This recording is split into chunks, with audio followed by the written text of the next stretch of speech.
My name is Pedro Valido. I work as a strategist and business developer at For the Change, or 4TC. And today I'm going to talk to you about the business value of cultural change. Let's start with a general statement from Peter Drucker, who used to say, or still says, the culture eats strategy for breakfast, and sometimes even lunch and dinner. What does this mean? This means that if you don't have the right culture, then the execution of strategy will have several issues and probably will not get to the best results that you want in terms of implementing your strategy. The first thing I'd like to talk about is what happens if you work in a culture that is not the right one. Well, first of all, the most important is that people will not feel engaged. So if we look at the end result of this, and McKinsey has done some studies around this, saying that companies with the right culture have a much higher return to shareholders, about up to 60% higher, and therefore the culture has a real business value. If we look at the operational side, or what we call the visible effects, you will see several things happening in terms of the business value of cultural change. The first one, of course, which I mentioned already, is you're going to have a better strategy execution.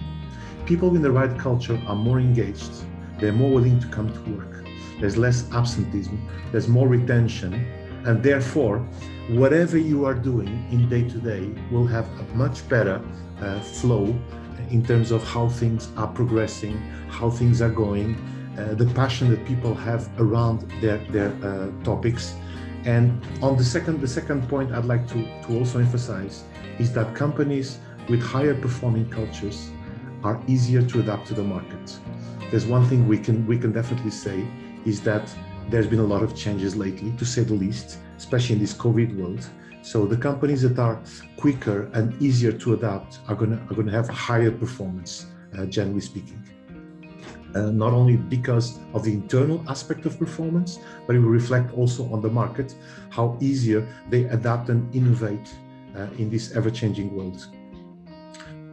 The also natural consequence of the cultural aspect is the increased productivity. So we talked about higher engagement, we talked about high workplace satisfaction, and of course, these people will perform better.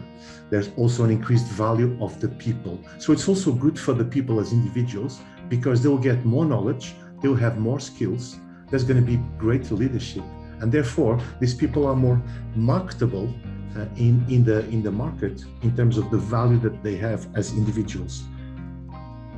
The third one, and I'd like to emphasize this, is about, again, a greater flexibility and adapting to change. There's going to be, because of the retention aspect of people who are engaged and really like to work in these great environments of high-performing cultures, but also with the right culture, there's going to be an improved attraction of people that want to work in this company. Nobody likes to work in a company that has a toxic culture, of course, but on the other hand, on the opposite side, or the best side, is that if these companies have a great and a positive culture, sooner or later they will be known by this, because everything that they will do will have an inspiration behind it to attract people.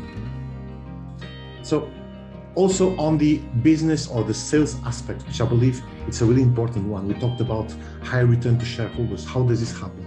Well, picture yourself in a situation where you actually felt that the person in front of you that was trying to sell you or support something that you're doing has shown a very good appetite to really help you, genuinely and authentically to help you and to make sure that they address your needs. This is what happens in companies that have the right culture. In terms of the customers feel this change, even from a chemical point of view. They feel that there is a passion behind this company. They feel that the people who are in front of the customer are really interested in solving customer problems. And this is why we say that not only the customer experience is better for existing customers, but also in terms of new customers, they'll be attracted by this because they will see a company where they feel comfortable giving their business to. So ultimately, we can think about 5 to 10% increase in business results. That's all for today. I'll come back with the next one. Thank you. Bye.